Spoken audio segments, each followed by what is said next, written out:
Fala galera, beleza? Tudo certinho? Pessoal, hoje então nós vamos iniciar uma série de vídeos sobre o conceito de reações de oxirredução, ou mais popularmente conhecido como reações redox, beleza? Pessoal, esse conceito não é nada assustador, tá? Muito pelo contrário, na verdade ele é um assunto que está bastante presente no nosso dia a dia. Você pode até não lembrar do que é esse conceito de oxirredução, ou até mesmo nem ter ouvido falar o que é esse processo de oxirredução, ou o que é uma reação de oxirredução. Mas você se depara com ele todos os dias, pode ter certeza. E alguns exemplos são o seguinte: o material, quando ele sofre combustão ou uma queima, né, a queima da madeira, a queima dos combustíveis aí que a gente utiliza em nossos automóveis, como o etanol, como o gás natural, como o octano, né, o principal componente da gasolina, todos esses combustíveis, ao sofrerem um processo de combustão, ao sofrerem um processo de queima, eles sofrem aí um processo de oxirredução. Então, estamos falando de uma reação de oxirredução. A tintura de cabelo, né, o descolorimento do cabelo, na verdade, né, quando a gente passa aí por um processo de descolorimento do cabelo com água oxigenada, esse processo também é um processo de oxirredução. Também ocorre aí uma reação de oxirredução das fibras do nosso cabelo, levando ao descolorimento do mesmo. Beleza? O outro processo aí que envolve uma reação de oxirredução e é bastante comum no nosso dia a dia, em nosso dia a dia, é o processo de ferrujamento do ferro ou de determinadas ligas metálicas, né? Então esse processo de ferrugem, de oxidação do ferro ou de um outro material aí metálico que envolva uma liga metálica, ele também é um processo de oxirredução, também envolve uma reação de oxirredução, beleza? E eu acho que de repente aí o mais comum para todo mundo, aquele que vem a ser mais presente para nós no nosso dia a dia, é mais fácil a gente entender um processo de oxirredução, é o funcionamento das nossas pilhas e baterias, no qual a gente vai falar um pouco mais para frente. Beleza? Então, pessoal, todos esses processos aqui são exemplos de processos que envolvem uma reação de oxirredução. Tá? E o que é então essa reação de oxirredução, já que a gente sabe que ela acontece em diversos processos aí, que ocorrem em nosso dia a dia? Galera, essa reação de oxirredução, ela nada mais é do que uma reação de oxidação e redução, certo? Que envolve a transferência de elétrons. Ou seja, elas são reações em que ocorre a variação do NOx, ou do número de oxidação, de alguns elementos presentes aí nas substâncias que compõem uma determinada reação química. Beleza? Então, uma reação de oxirredução, galera, recapitulando aí, ela é uma reação química que envolve a transferência de elétrons. Então, estamos falando de reações que envolvem transferência de elétrons.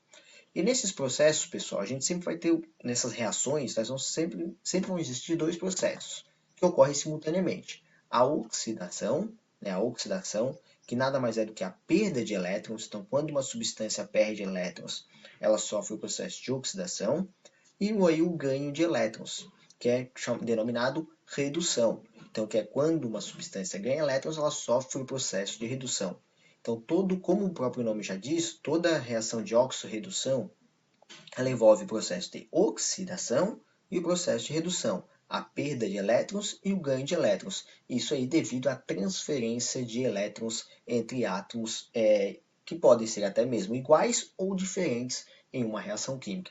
Isso que a gente vai explorar daqui para frente. Beleza, galera? Bora lá então. Bom, pessoal, então antes de a gente entrar de fato nas reações de oxirredução, é bastante importante a gente fazer uma recapitulação aqui sobre número de oxidação, tá? Sem a gente entender o que é o número de oxidação, ou conseguir determinar o número de oxidação dos elementos que envolvem aí uma reação química, que estão presentes em uma reação química, a gente não consegue fazer mais nada em uma reação de oxirredução, beleza? Então, o que é esse NOx? O que é esse número de oxidação? Pessoal, o número de oxidação, ou comumente conhecido como NOx, de um elemento, ele é a carga elétrica que um desse determinado elemento adquire quando faz uma ligação iônica, ou o caráter parcial que ele adquire, caráter parcial positivo ou negativo, que ele adquire quando faz uma ligação predominantemente covalente. Aquela ligação que a gente já estudou, que é através de compartilhamento de elétrons. Beleza? Tá? Então, isso nada mais é, pessoal, do que o resultado, né, da tendência que um átomo tem de atrair os elétrons envolvidos nessas ligações. Beleza? Bora lá então, vamos aprender a determinar então esses NOx desses elementos químicos. Alguns exemplos, pessoal, eu posso mostrar aqui para vocês. Ó, na reação de oxidação do ferro, na formação da ferrugem, o Fe2O3, é óxido de ferro 3, e na reação de combustão da glicose, aqui demonstrada abaixo. Pessoal, todos os elementos que que participam dessas reações químicas, eles possuem uma carga atribuída a eles, que é o NOx, tá? Que é esse número de oxidação. Por exemplo, na reação de oxidação da ferro, a gente parte do ferro no estado de oxidação zero, o oxigênio também molecular aqui no estado de oxidação zero, e a gente gera ao final dessa reação o óxido férrico, né? Onde o ferro possui estado de oxidação mais 3 e o oxigênio menos 2. Você pode observar que houve variação do NOx desses átomos ou desses elementos envolvidos nessa reação química. No exemplo da glicose, aqui abaixo, na reação de combustão da glicose ou da queima da glicose, a gente pode observar que inicialmente o carbono tinha NOx 0, hidrogênio mais 1, oxigênio menos 2. E o oxigênio aqui na molécula de O2 é NOx 0. Ao final da reação, podemos observar que o carbono adquiriu carga média mais 4, o oxigênio menos 2, ambos oxigênios menos 2, e o hidrogênio mais 1. Então houve aqui também variação do NOx, tanto do carbono quanto do oxigênio. O hidrogênio não teve variação de NOx. Beleza? Então essas são reações de oxirredução. Tá, pessoal? Vocês podem observar que numa reação de oxirredução eu sempre vou ter aí dois elementos ou dois átomos alterando os seus NOx, beleza? Então, um vai aumentar o seu NOx, como no caso do ferro, e o outro vai diminuir o seu NOx. Aquele que tem o NOx aumentado, né, ele sofreu o processo que a gente chama de oxidação, ou seja, a perda de elétrons, e o átomo que que teve diminuição em seu NOx, sofreu o processo que a gente denomina aí de redução, certo? Aqui no exemplo da glicose, a gente pode observar que o carbono teve um NOx aumentado, né, ele foi de 0 para mais 4, portanto sofreu o processo de oxidação, perda de elétrons, e o oxigênio aqui, o oxigênio molecular, o O2, que estava inicialmente com um NOx 0, ao final ele adquiriu um NOx menos 2, o que indica aí que ele ganhou o elétron, levando a uma diminuição desse NOx. Beleza, pessoal? Então, o que a gente vai fazer primeiramente aqui é conseguir identificar essa variação dos NOx, dos elementos que envolvem uma reação química, para a gente poder identificar se ela de fato é uma reação de oxirredução, certo? E para isso, pessoal, a gente tem que lembrar das regrinhas de NOx. Porque como que eu sei que o NOx do ferro aqui é 0? Como que eu sei que o NOx do oxigênio aqui é 0? Como que eu sei que o NOx do ferro aqui é mais 3 e do oxigênio aqui se tornou menos 2? Aí existem algumas regrinhas de NOx, pessoal, que a gente vai fazer uma revisão aqui agora e que vai ajudar você a conseguir compreender qualquer reação de oxirredução e conseguir então identificar quem oxida, quem reduz numa reação redox. Beleza? Bora lá então. Galera, então vamos lá. Existem algumas regras para determinar NOx dos elementos que participam de uma reação química. Tá? Eu vou passar para vocês 6 regras e a partir dessas 6 regras você consegue determinar o NOx de qualquer elemento químico aí envolvido numa reação química. Certo? Bom, pessoal, preciso decorar as 6 regras? Não, você não precisa decorar as 6 regras. Você sabendo algumas dessas regras, as outras você já vai conseguir identificar com maior facilidade, certo? E o ideal é a gente ir trabalhando com essas regras e aos pouquinhos você vai se adaptando com elas, não vai precisar nem decorar, vai se adaptando com elas, vai entendendo a lógica e vai ficando mais tranquilo, beleza? Bora lá então. Regra número 1, pessoal. Regra número 1. O NOx de cada átomo em uma substância simples é 0. O NOx de cada átomo em uma substância simples é sempre igual a 0. Bom, primeiro, vamos lá. O que é uma substância simples? Pessoal, substância simples é aquela formada por um único tipo de átomo. Por exemplo, o O2, né, o gás oxigênio, o qual a gente respira, ele é formado apenas por átomos de oxigênio. O gás ozônio, que é o O3, ele é formado apenas por átomos de oxigênio. O fósforo, o fósforo na forma P4, ele é formado apenas por átomos de fósforo. Tanto o carbono grafite quanto o carbono diamante são formados apenas por átomos de carbono, apesar de terem arranjos estruturais aqui diferentes. Beleza? Então, quando eu tenho uma substância formada por apenas um tipo de átomo, ela é denominada de substância simples. E ela sempre vai ter o NOx igual a 0. Beleza? Então, isso é importante. Substância simples, NOx 0. Segunda regrinha, galera. O NOx do elemento hidrogênio, nas substâncias compostas, então, substâncias simples, aquela que é formada por apenas um elemento químico. Né? Substância composta, aquela que é formada por mais de um elemento químico, como, por exemplo, hidrogênio e bromo aqui no ácido bromídrico, certo? Então, em substâncias compostas, o NOx do hidrogênio é geralmente mais 1, tá? Então, o NOx do hidrogênio é geralmente mais 1 nas substâncias compostas. Beleza? Como assim, ó? Ácido bromídrico, HBr, NOx do hidrogênio, mais 1. Ácido sulfúrico, tem 2 hidrogênios, cada um tem NOx, mais 1. Aqui na glicose, né? C6H2O6, hidrogênio tem NOx, mais 1. Beleza? Por que o geralmente, pessoal? Por quê? A exceção é, quando o hidrogênio estiver ligado a metal, então principalmente metal alcalino, como o sódio aqui embaixo, e alcalino terroso, como o cálcio, o hidrogênio vai passar a ter NOx menos 1. Beleza? Então a gente chama ele de hidreto, tá? Então ele vai ser um hidreto metálico. Então, recapitulando, o hidrogênio geralmente em substâncias compostas vai ter NOx mais 1, a exceção é quando ele está ligado a metais, principalmente metais da família 1 e da família 2, onde ele vai se comportar como um hidreto e vai ter NOx menos 1. Beleza? Tranquilinho? Bora lá então. Terceira regra, pessoal. O NOx do oxigênio, na maioria de seus compostos, ele é menos 2. Tá? Então, o oxigênio, na maioria dos compostos, ele é menos 2. Beleza, galera? Como, por exemplo, no monóxido de carbono, na água, no ácido sulfúrico, aqui na glicose, o oxigênio vai ter sempre a carga aí, ou NOx, né, menos 2. Certo? Exceção, principal exceção, pessoal, nos peróxidos, tá? Nos peróxidos, que é quando o oxigênio vai estar em uma substância composta na forma de O2, tá? Substância composta, pessoal. Se eu tiver só o O2, é o gás oxigênio, substância simples, NOx zero. Quando ele estiver em substâncias compostas, como por exemplo o H2O2, H2O2 aqui, pessoal, nada mais é do que a nossa água oxigenada aqui, certo? Então, é água oxigenada, aquela que a gente utiliza nos ferimentos. Esse é o H2O2, nossa água oxigenada. Beleza? Tá? Nosso peróxido de hidrogênio.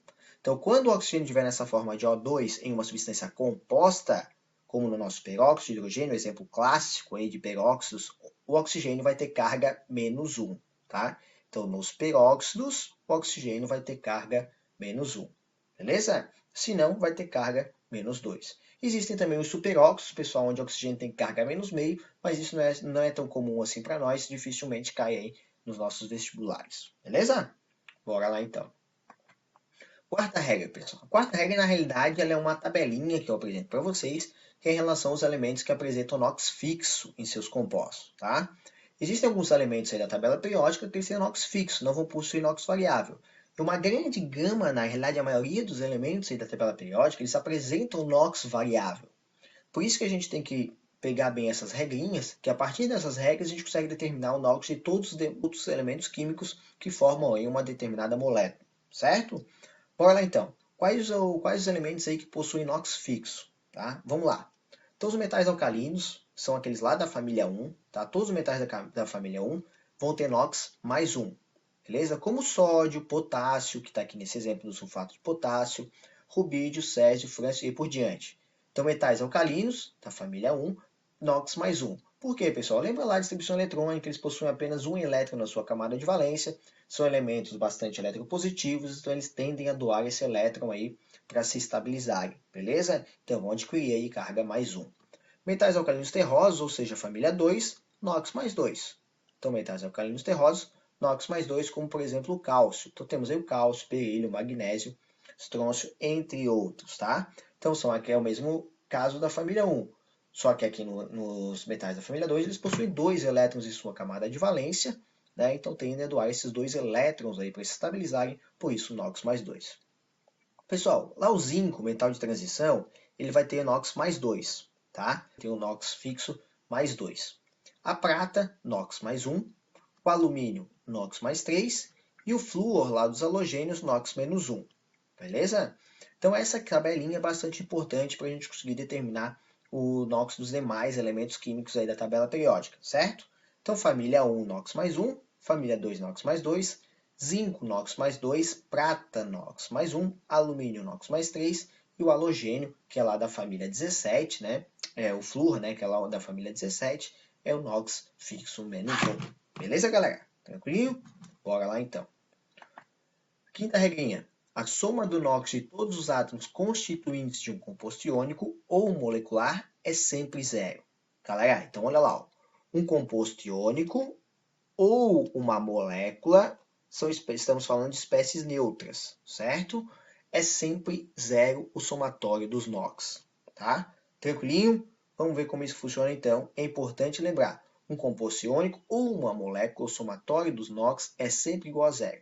Beleza, como assim então? Vamos lá. Galera, se a gente pegar o NaCl, cloreto de sódio, né, nosso famoso sal de cozinha, um composto iônico, o somatório das cargas tem que dar 0.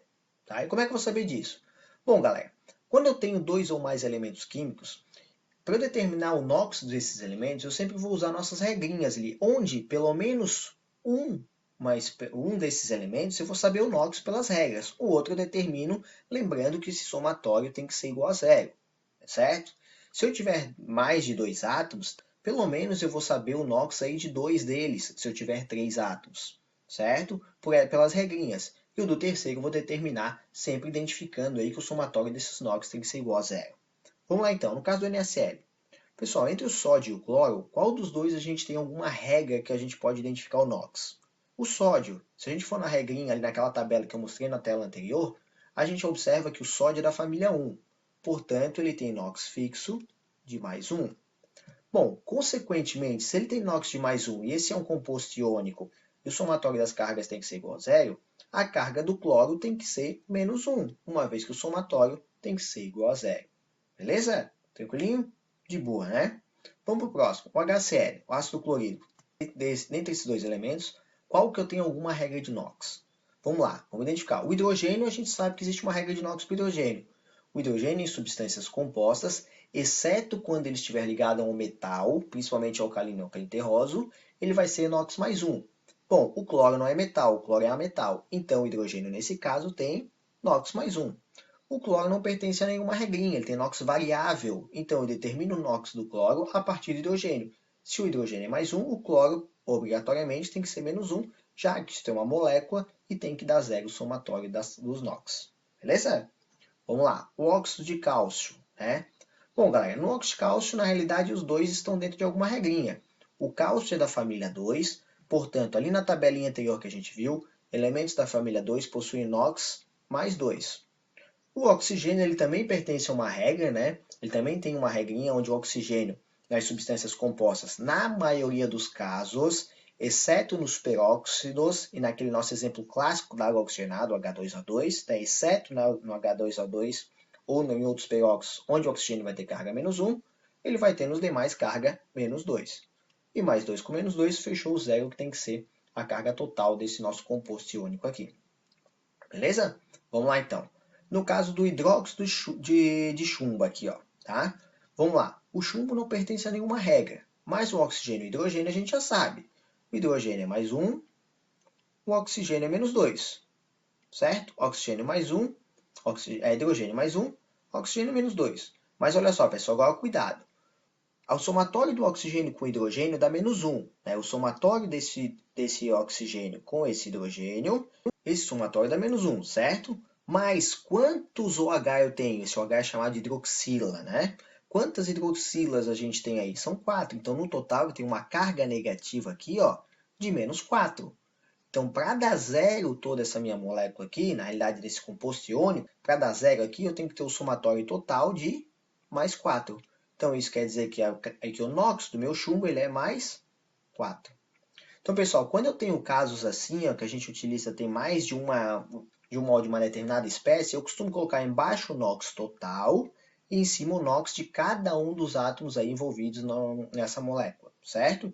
E são esses NOx de cima, que seria, vamos dizer assim, o NOx individual de cada um desses átomos, é o que a gente vai utilizar depois para conseguir identificar se a espécie oxidou ou se a espécie reduziu. Beleza? Bora lá, continuando então. No nosso óxido de ferro aqui, tá, pessoal? O óxido de ferro, óxido férrico, na verdade, né? Temos o ferro e o oxigênio. Então vamos lá. Qual dos dois a gente sabe a regra de NOx? Oxigênio, né? O oxigênio aqui não é um peróxido, então a carga dele é menos 2. A carga dele é menos 2, só que eu tenho 3 dele, né? Então se eu tenho 3 dele, no total eu tenho uma carga total aqui de menos 6. Beleza? Então para dar zero eu preciso de uma carga também de mais 6. Esse composto tem que dar carga zero, então ele tem que ter uma somatória aqui de cargas positivas mais 6. Só que quantos ferros eu tenho? 2. Então 6 dividido por 2, então a minha carga aqui tem que ser mais 3. Então o ferro tem carga mais 3, o oxigênio tem carga menos 2. Beleza? Vamos lá, N2O5. Então, quem que nós temos aqui regra também de NOx? Oxigênio. Então, oxigênio carga menos 2, mas no total eu tenho 5 oxigênios. Então, carga total negativa menos 10. Para dar zero, carga positiva tem que ser mais 10. Só que eu tenho 2 nitrogênios. Então, esse 10 dividido por 2, cada nitrogênio tem um NOx aí de mais 5. Então, estamos representando o NOx das espécies químicas ou dos átomos aqui envolvidos sempre em cima. Beleza, galera? Bora lá. Então, para a gente praticamente finalizar aí essa quinta regra. No caso aqui do sulfato de alumínio. Vamos lá. Parecido com o que a gente fez aqui para o hidróxido de chumbo. Ó. Então, temos o alumínio e o sulfato. Então, o que a gente consegue identificar alguma regrinha aqui, né? Vamos lá. O alumínio a gente sabe que ele é carga mais 3. Está lá na regrinha, né, naquela tabelinha anterior. Mais 3. Beleza? Mais 3. Só que eu tenho 2 alumínios. Então, no total, eu tenho uma carga positiva de mais 6. Beleza? Bom, aqui dentro desse SO4, pessoal, esse SO4 é um ânion bem comum, ele é o sulfato. Então é até importante você ter ele na cabeça, o ânion SO4, o sulfato, ele possui carga menos 2, tá? Então aqui, ó, vou colocar aqui, ó, ele é o ânion sulfato, beleza? Então todo esse SO4 precisa ter carga menos 2. Então o somatório das cargas, tanto do enxofre quanto do oxigênio, tem que ser menos 2. Então vamos lá, beleza, tranquilinho. Quem que a gente conhece aqui alguma regra de NOx? O oxigênio. A gente sabe que a carga do oxigênio é menos 2. Só que eu tenho 4 oxigênios, então no total, essa carga negativa é menos 8. Bom, agora, qual número que somado a menos 8 vai me resultar em menos 2?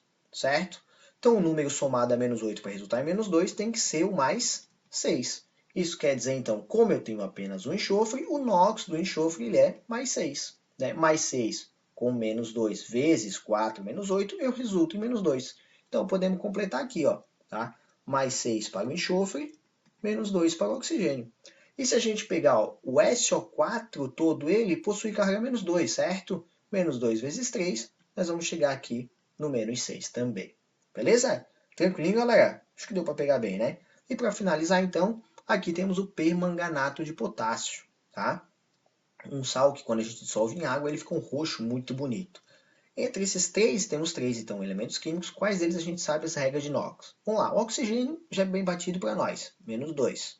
Vezes 4, menos 8. O potássio, pessoal, é da família 1. Você vai na tabela periódica e identifica ele da família 1, ou seja, NOx fixo mais 1.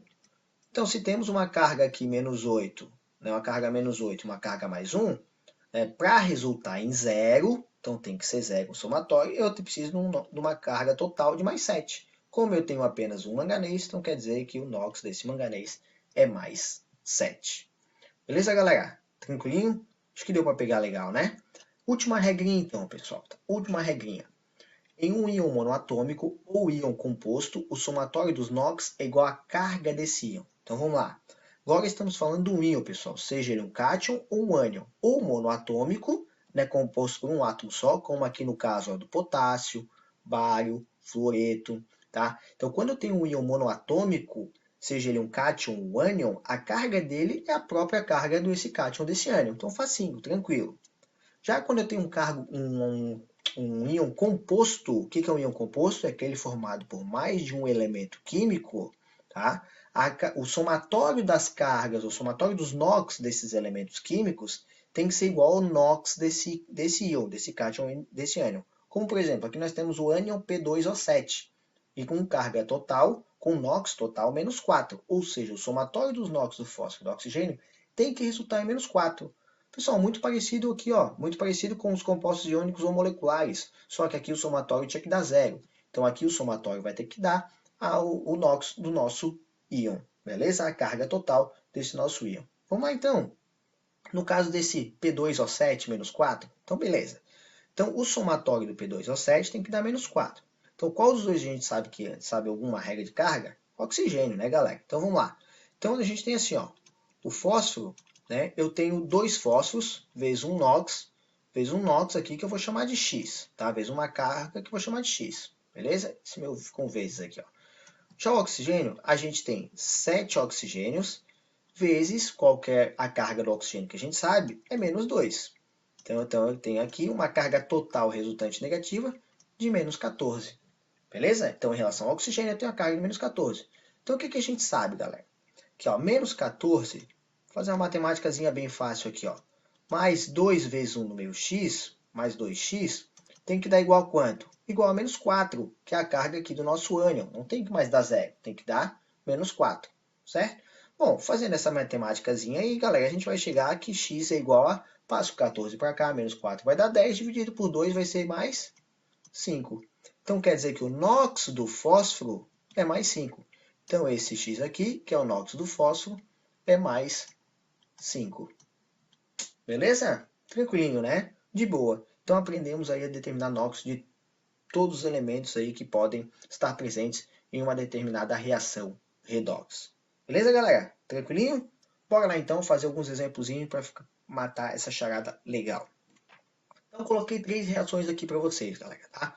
Vou fazer duas delas, a terceira eu vou deixar para você fazer em casa, tá? Fazer a letra A e a letra B aqui, ó. Vamos determinar o NOx então, de cada elemento químico envolvido nessas reações abaixo. Vamos lá. Então, pegando aqui ó, o óxido de bismuto. Pessoal, tenho 2 átomos, certo? Qual deles a gente conhece a regra? Bom, de cara, o oxigênio, já que ele não está naquela forma H2O2, por exemplo, né? Ou Na2O2, ele não é um peróxido, né? Então, NOx menos 2. Menos 2 vezes 5, o total é menos 10. Pessoal, observe que eu costumo fazer o NOx total embaixo e o NOx de cada elemento químico em cima. E o que vai importar de fato para nós determinarmos quem reduz e quem oxida mais para frente é o NOx de cada elemento químico, tá? Então, menos 2 para o oxigênio. No total tem que dar 0, então aqui tem que ser mais 10. Então, mais 10 menos 10, certo? Então, agora são 2 bismutos, dividido por 2, o NOx de cada bismuto é mais 5. Fechou, beleza. Vamos lá, o hipoclorito de sódio, certo? Presente aí na nossa água sanitária, né? Bastante presente na água sanitária. Então, temos o oxigênio, o cloro aqui, é o cloro, né? E o sódio. Então, o sódio da família 1, NOx fixo, mais 1. Oxigênio, menos 2. Então, menos 2 com mais 1, para dar 0, o cloro tem que ser mais 1. Vamos lá, NaOH. Sódio, família mais 1. Então, família 1, pode colocar mais 1. O oxigênio a gente sabe menos 2, o hidrogênio mais 1. Somatório aqui, deu 0, fechou. NaCl, nosso sal de cozinha, cloreto de sódio. Sódio, NOx fixo, uma vez que ele é da família mais 1. Família 1, né, NOx mais 1. E o cloro vai ter que ser menos 1. Na água, também batido, né, galera? Oxigênio menos 2, cada hidrogênio mais 1. Somando aqui mais 1 vezes 2, né, vai dar mais 2. Menos 2, zerou aí a nossa molécula. Vamos lá, nosso último composto. Então, temos 3 elementos aqui, mas a gente sabe que o oxigênio é menos 2, total, menos 2 vezes 5, menos 10. O sódio a gente sabe que é da família 1, então NOx mais 1. Então, temos aqui ó, mais 1 com menos 10 para zerar, precisamos aí de mais 9. Então, quer dizer que o NOx do bismuto é mais 9. Beleza? Fechou, galera? Tranquilinho, matamos aí o NOx de todos os elementos envolvidos nessa reação. Então a gente poderia aqui facilmente agora identificar quem oxida e quem reduz, mas nós vamos deixar isso para a próxima aula, tá? Trabalhar exclusivamente isso aí. Exemplo B, então, para finalizar. Vamos lá. O ácido nítrico, certo? Ácido nítrico, HNO3. Vamos lá, quem que a gente sabe? Hidrogênio mais 1. Hidrogênio mais 1, oxigênio menos 2. Vezes 3, então temos menos 6, com mais 1 aqui. Para dar 0 só pode ser mais 5. Quer dizer que o NOx do nitrogênio é mais 5. Beleza? Ó, P4, galera, P4 só tem fósforo aqui. Substância simples, NOx, 0. Na água também já está batido para nós. Oxigênio menos 2, hidrogênio mais 1. Certo? Agora aqui no ácido fosfórico. Vamos lá. Oxigênio menos 2, hidrogênio mais 1. Menos 2 vezes 4, menos 8. 1 vezes 3, mais 3. Então, o NOx do fósforo tem que ser mais 5. Então, pode jogar um mais 5 ali para o NOx do fósforo. Para finalizar o NO, então a gente sabe que o oxigênio não está naquela forma de peróxido, né, do O2, H2O2, por exemplo. Então, vai ser NOx menos 2, nitrogênio também mais 2 para dar 0 aí. Beleza?